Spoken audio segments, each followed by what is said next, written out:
காலையில 5:30 மணிக்கே பரபரப்பான ரொட்டீன் வேலை தான் போயிட்டுருக்கு. நான் அத்தை 2 பேருமே வந்து ஒர்க்கை ஷேர் பண்ணி தான் வந்து பண்ணிக்குவோம்.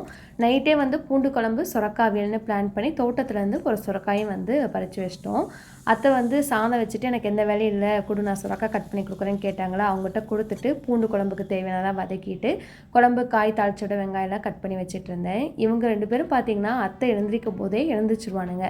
பால் கலந்து முடிக்கிற வரைக்கும் அத்தை பக்கத்துலேயே உட்காந்து சூடாக அந்த பால் வாங்கி குடித்தாதான் அவங்களுக்கு திருப்தியாகும். அதுக்கப்புறம் 2 பேரும் ஜாலியாக விளையாடுவானுங்க. அவங்கள பார்த்துட்டே வேலை செய்யும்போது பெருசாக வேலை செய்யறதே தெரியாது. அன்றைக்கி சடனாக கிளைமேட்டும் மாறி மழையும் வர ஸ்டார்ட் ஆகிடுச்சு. சூப்பராக இருந்தது. எனக்கு வேலை செஞ்சதே தெரியல. டக்கு டக்குன்னு எல்லா வேலையும் வந்து முடிச்சிட்டேன்.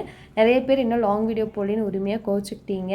No more reasons, back to back நிறைய வேலை இருந்தது. லேகனோட குவார்டர்லி எக்ஸாமும் போயிட்டுருக்கா.